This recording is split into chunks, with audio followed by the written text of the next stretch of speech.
Hello, hello. Hi there. How are you doing today? I'm doing all right. Doing okay. I'm back in Minnesota and the transition has been interesting to say the least. Yeah. Lots of How are you transitions. doing? I'm great. I'm great. Feeling really good today. Good. Got a lot going on and it's all good stuff. Perfect. Well, yeah, I would love to have a conversation today about physical health and well-being in grief. As you know, Pat, I am in a holistic health and wellness culinary school right now, and I was in this holistic nutrition course that we're talking all about disease and how do we stay healthy in our bodies with the food that we eat and exercise and our environment and just a lot of the toxicity that we live in now in this planet and stress levels and how all of that can either create an environment of wellness and support or how it can be especially challenging and create a lot of physical issues, mental issues, just how our entire being is impacted by, of course, our health in our body. And I was thinking about how these themes are so relevant for people in grief because, of course, when you're in grief, you feel that weight of your loss on all the levels. You feel it so physically. You feel it in your heart, you feel it in your body, you feel it in your mind and your spirit. So I just wanted to open up a conversation about how we can, as grievers or as grief supporters, help people who are in that place of maybe they're already dealing with some kind of illness of some kind, some health challenge, which most of us have these days, right? And how that overlaps with taking care of ourselves in grief and how we might go about navigating all of that. I love that. It's so interesting because I have been listening to the audio book, The Grieving Body by Mary Frances O'Connor. I just love her work. And so I walk and then I've been listening to her audiobook when I'm walking. And I just got through it. It's her chapter 2 about the immune system and how grief impacts the immune system. And she has in here a story about a woman whose child died. Um, what do I want to say? He was diagnosed with pneumonia. Oh, this is what she, after her child died, she was diagnosed with pneumonia. The doctor gave her antibiotics. She did not improve. She finally was diagnosed, truly diagnosed, several stronger things of antibiotics and given more rounds and rounds. And she had bad episodes of choking and she just could not breathe and started correlating that her child had a severe form of muscular dystrophy. So at the end, he was having some real challenging in his breathing. So she was like mimicking his breathing because our bodies synchronize, our heart rates with our loved ones synchronize. And so it was just such a great example of how, because of the synchronization of that energy, with our loved one. Like she talks about in the first chapter about heart attacks. And, the brokenhearted syndrome is a real thing. And that like the first days after your loved one, significant other dies, you have a greater incidence of having a heart attack. I mean, so these are all scientific studies. And so this whole breathing thing, of course, that's my jam is like the breathing and learning how to breathe and knowing that from the five element Chinese theory from thousands and thousands of years ago, grief, deep sadness settles into our lung and our breathing system. And so it's like, wow, this is just like amazing that all of this is correlating and then it affects our immune system. And so, breathing is part of our immune system. So she's going from a scientific standpoint, but I've been trained in the ancient theory of Qigong and the five element theory. And there's so much, it's the same that the breathing and the immune system. And we see this with people who are grieving all the time. So the one thing that I really focus on, and you do too, but you also have a wider variety of things that you're doing holistically. But having just the simple being able to breathe helps our body to get the oxygen in, releasing the stress hormones when we exhale is so darn important. So I just love that you brought this up today because, yeah, it's kind of funny that we're all focused. We haven't been talking about it, but we're all focused on the same thing. Yeah, yeah. There's so many layers that I think when we're thrown into grief, things that seem so simple and basic, like breathing, like sleeping, like eating enough calories in a day, are so hard to do sometimes because the stress of it all just impacts our body so greatly. And we see more instances of people getting sick, right? And like all of these things that overlap just come to the surface in grief, all while, like you mentioned, you're grieving that absence of your person when you had been synchronized with them before.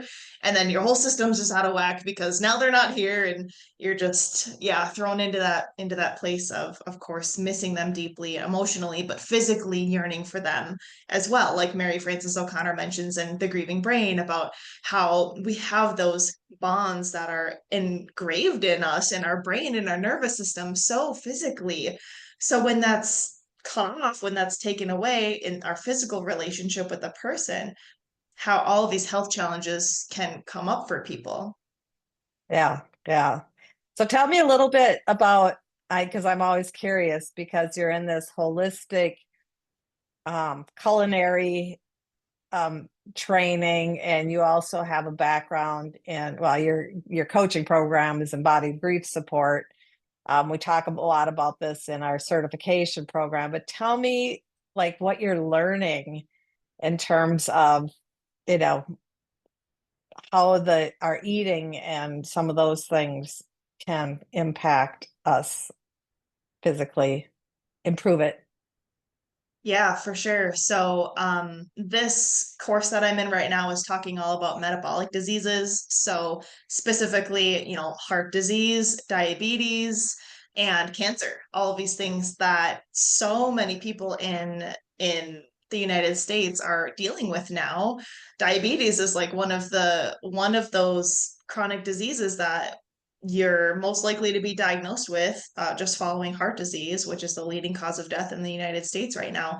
So it's this lens of, what are the contributing factors to all of that? And of course, like I mentioned, it's holistically you thinking about what you're eating, the quantity of what you're eating, the quality of what you're eating, but of course, how much movement you're getting, how much sleep you're getting, how much water, your relationships, your stress levels, all of that come into play.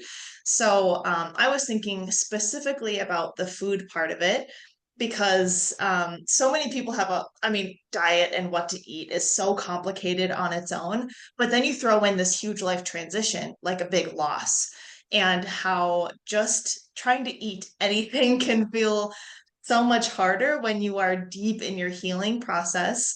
And I know we've talked about this a lot, how when we're in stress, our digestive system shuts down and we might have a really hard time eating because our body's in a survival space and it's not focused on digesting your food. So then we may not be interested in eating at all.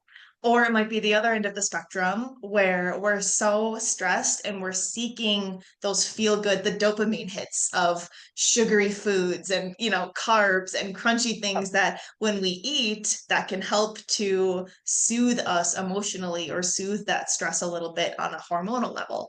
So we kind of see both ends of the spectrum with clients in grief just based on how they're responding. And some people don't have any issues with it. It just kind of depends, on who you are in your body. But I was thinking specifically about the impact of diet and disease and just stress in general, and how when we're in grief, eating can be so challenging, but how it really is at the basis of like how we feel in our body. Like it really is such a foundational thing to focus on when it comes to, your emotional well-being, how you feel in your mind. We know that what we eat impacts our mood, it impacts our hormones, it impacts our blood sugar, our blood pressure. All of these things go into what we eat and how we're dealing with stress, and if we're mm, sedentary or if we're active, and how all of those come together to create this storm of support or challenge. So I just wanted to expand on like food and grief and exercise and grief because I think those are some of the core things. We talk a lot about the stress relief as well. But how those basic things are so impacted by grief and how a lot of our clients have a really hard time showing up for themselves in that way, just with the chaos of everything going on. So I was just wondering if you could speak to a little bit about what you've seen with your clients. And I know the Breathe coaching model touches on a lot of this. I'm thinking of the 40 ways to faith and how we help our Yep. clients come up with these little nuggets that can support them in getting back into these habits that are going to help them feel better, help them feel more stable, help them feel healthier in their body, in their mind, in their spirit, so that they can navigate all of the challenges that come with grief and loss. But what have you seen from your experience working with people on a physical level, how their food, their diet, their exercise, how all of that's impacted when they're thrown into a deep loss? Well, oftentimes people don't eat, right? It's just like I just don't feel like I don't remember to eat. I have a client right now that she's like, she has a history of depression anyway, has had that history, but forget to eat. And so it's like, okay, how are you going to remind yourself to eat? You know, because you need to eat. You need to eat something. Because a lot of times people are just like, I don't have the energy. I don't want to prepare anything. And so then you talked about then going to those feel good ones that are given the dopamine hits. Well, gosh, it's a lot easier to go into the cupboard and open a bag of chips or the cookies because I don't have to prepare anything. And it just can give me a short little, okay, I feel okay for a while. Um, but the thing that's popping in my mind right now is we just got done with one of our classes talking about your tribe. And if you know someone who's grieving, I never thought about this before, but you know how people would always bring food and usually they're bringing comfort food, right? But what if you're supporting someone who's grieving and you actually bring them something that's nutritiously healthy for them that they do not have to prepare? That's exactly what I'm trying to do with this holistic culinary program is how can we nourish our body when we're in grief? How can we support people in eating well, even through grief, because we know that when you don't, when you're getting on all these convenience foods, fast food, junk food, that you're depriving yourself of those nutrients that you need in order to heal. Like your body's going to have a really hard time taking care of itself. You're going to feel even crappier if you're living on ice cream and Right. potato chips. Oh, I can attest to that. Yeah. I've lived on that for a while, but yeah, you do. You know, you think about it and you go into those feel good, and then you almost wake up with like a food hangover. And then you're just feeling sluggish and crappy, or you might be putting on weight, which then you're not going out to exercise because you put on, I mean, it's just like a vicious cycle. And I think, like you said, movement and nutrition. And it doesn't have to be an exercise program. It's just getting out and moving, Yeah. taking a walk around the block or wherever you happen to live. But I really think as a supporter of someone who's grieving, help them stock their refrigerator and their cupboards with things that are, comforting but healthy, because you can have both, right? I mean, you're Yeah, taking for this sure. class. So what might be some comforting yet healthy fare that someone could be eating that's not hard to create? Think of all of the crock pot meals where you can just throw all the ingredients together and let it sit there and you don't have to touch it. Like all of those pot roasts, and those kinds of things that are going to be, dense calories. I mean, you need protein, right? You need those good fats and you need all of that energy, um, especially when you're deep in grief. And I think of for me, oh my gosh, all of those, the dishes of we're from Minnesota, so you know, the hot dishes that you can just stick in the oven, some of those things, but you can make them healthier. You can be conscious about the ingredients that you're putting in there. I think the biggest thing is make sure you're getting enough protein, because we tend to lean towards carb heavy diets that spike our blood sugar and then we crash and then we feel like crap. So if we can maintain our blood sugar a little bit more with protein and good fats and fiber, so all of the fruits and vegetables and high quality protein, whether it's plant-based or animal-based, that's really the basis of what we need. And I think the issue, our diet can turn into an issue when we're leaning towards those processed foods because they're empty calories. You know, they're filled with all kinds of toxic crap that literally is known to cause cancer. Like there's so many carcinogens in our food these days.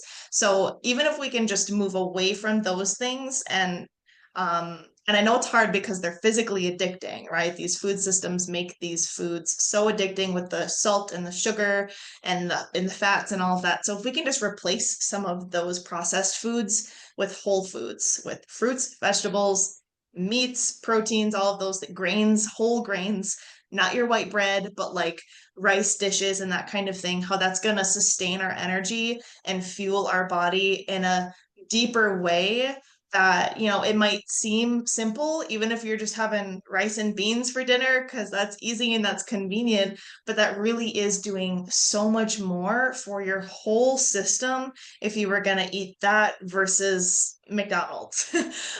So it's a shift that doesn't have to be that complicated, especially like you said, if we have people that are supporting us and doing some meal prep, getting some groceries for us, stocking our fridges, throwing together some things in the crock pot so that you have dinner waiting for you in the evening. Whatever it is, those little hacks can really go a long way when we're thinking about just supporting our system in healing, in having the energy to be able to attend to our grief and to attend to all of these changes, because we know that a diet on fast food or processed food contributes to mood disorders, it contributes to chronic inflammation, it contributes to fatigue and those blood sugar crashes that make us just feel exhausted. So if we can stabilize that a little bit more and have a solid foundation by eating healthier foods, I think that just supports no matter what you're doing in your life, it just makes things so much easier.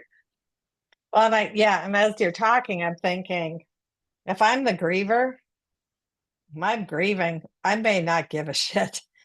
I may Yeah. not. It's just like that. This is no, I don't even care. I don't really care. I am so feeling so dejected and so despondent. So that's why I keep going back to, if you're listening to this and you are supporting someone or someone you love in your family, whatever the case may be, take this knowledge and help them, because your loved one who's grieving, your friend who's grieving, your coworker who's grieving, however it is, help them help themselves. And once they get into a better frame of mind, then, they can start supporting themselves. But I think early on, my gosh, you know, we always gave comfort food, which isn't healthy, a lot of it. But I love the crock pot. It's easy. You could throw something and just, come over and throw it in the crock pot for them in the morning. So at least at dinner, have them set an alarm to remember to eat, Yeah. right? Yeah. Mhm. Yeah, and that's such a good point that when you are fresh in your grief, like you're probably not going to have any motivation to do any of that. And that's normal and that's okay. And if we know the importance of how it can help us in the long run, especially once your brain starts to come online again and you have more energy to take care of yourself, it's going to be so much harder to shift into a healthier way of being if you're hooked on those processed foods, if your body's kind of addicted to them, because we know that that physically happens because of our gut microbiome, right? That's the basis of our immune system. That's the basis of our brain health, actually, because it creates those neurotransmitters, those hormones. So if we have a foundation of other people cooking healthy meals for us and having some Yeah. of those already available, how much easier is that going to be when you finally have the space to do that yourself and you want to start cooking again or whatever it is? That's just going to be so much easier to transition into that. And yeah, for a while, you're probably not going to have that motivation to do that. Um, or on the other end of things, I know for me, food was really important for my healing journey, especially when my stepdad was sick with cancer. We did a holistic approach, and we were really focusing on food as medicine when he was sick. So when he died, that was like one thing that I could focus on, that I knew that I could control, that was in my hands, that I could support myself and my family with. So I got super into cooking, and that was like a way for me to process, a way for me to stay busy, that I felt productive, I felt creative, I felt like I could actually do something good for myself. So I was like grocery shopping for my family when I was 15 and getting all the ingredients and doing the meal prep and cooking when, my mom had lost her spouse and she didn't have the motivation to do that stuff, Right. especially feeding all the kids, right? I love that. That was a space where I could come in and support, even though I was grieving. That was helpful for me to get my hands on, have something that I could actually do that felt productive. So I know a lot of people who turn to like baking or something like that, where it just feels really good to have something to do that you Yeah. can, get something out of it that's going to fuel you, and that you can kind of pour your heart into when you just need to do something familiar. Well, and I like what you said here because as a family unit, right? So you may have in that early days someone coming in and just doing this for you, but as the family unit, you all take on different roles in the grief journey, right? So your mom, she couldn't think, that was her husband, she couldn't think. You're like, this is a way that I have a control, that I can, I learned about this. And so it was comforting because you knew that this is a healthy way. So I would really encourage people that are listening to this and you're part of a family, if that's something that's your jam, raise your hand and say, you know what, I'll take over the cooking. Let me do that piece of it. Mhm. And helping to instill some of that and reach out to people. Like, I think your information is here on the show notes. Cami, this is what her whole life vision is about, is to be able to provide the healthy resources, healthy knowledge, integrating that health inside yourself and your family, if they're willing, so that you can find that healing, because we know that you can. We Yeah. know that, the majority of people will find that. And when they come for coaching, this is the beauty of it, is they're struggling with stuff, and it may be their diet, it may be their, like when we do like the barometers and see where they're feeling, right, their life engagement, what's usually self-care is way at the bottom usually. um you know they want to get healthy again, their physical status is not. What a great way to introduce, what might you be able to do to one thing to up level your eating habits. Yeah. Right. And it gets to be small and it gets to be achievable. It doesn't have to be turn over your entire diet, throw out everything in your cupboards and start over. Like it doesn't have to be so grand, especially when we're in grief. We want, right, tiny little baby steps towards our Yep. long-term goals. So I think just reframing that, like it really doesn't have to be a huge thing, but just having a little bit of attention or conscious awareness around these are choices that we make every single day. You choose what you're going to consume three or more times a day. You choose what you're going to go buy from the store. You choose if you're going to reach out for help from a family member or ask someone to pick up a few things from the store on their way home from work or whatever it is. We really do have a lot of choice and control over these things. And I think it can be very empowering because we do have that choice when we get to turn to those opportunities and do something that's going to support us in healing, whether it's, just putting together a crock pot meal because that dense, rich protein is going to fuel your family and your kids and keep them full at night. Like that alone just I think gets to be so fulfilling and nourishing in so many more ways than just the nutrients of the food itself. It gets Right. to feed this entire healing process that your family is going through when you're deep in grief, and it goes a really long way. And working that into a coaching model where, yeah, we get to choose how we're going to take steps forward, and we get to choose, what those little changes look like. And it really does go a long way. Absolutely, absolutely. And it is about empowering yourself. And we don't have control when someone dies. Yeah. If we had control, we wouldn't let it happen. We don't Right. have control, but these are taking tiny little bits and creating control. That's something that you can feel that you have control over, is so mind altering, because then, oh, that one little tiny step might help me to get one little tiny step forward, and Yeah. one tiny little step forward. So I just love this. And, for people that are out there, I'm reading The Grieving Body. Cammie's training in it. We're going to keep sharing things that we have here, because we know that the physical self and the emotional self are so intertwined. And when we're missing a piece of one or the other, that's when disease can hit. And truly, I've known so many people who, like grieving moms, who get diagnosed with breast cancer, you know? And so if eating healthy and exercising and taking a little bit of control, how wonderful to be able to maybe counteract that. Perhaps, Yeah. we can't guarantee anything, but we know that our body keeps the score. Yeah. Beautiful. Well, thank you. Thanks, Pat. Thanks for the conversation. Thank you for those listening. If any of this resonates with you, I invite you to leave a comment below and let us know what your journey with food or exercise or physical wellness in general, how that has shifted for you through your grief process, and what you have found to be helpful as you're getting back on track with taking care of yourself in that way. And if this was helpful to listen to, please do share it with someone who you might know might also need to hear something like this. And if you liked the video, please hit that like button so that other people can find us as well. And subscribe to our channel, because like Pat said, we have so much other good stuff that we're going to be sharing with you in the future. And yeah, we're here to spread the love.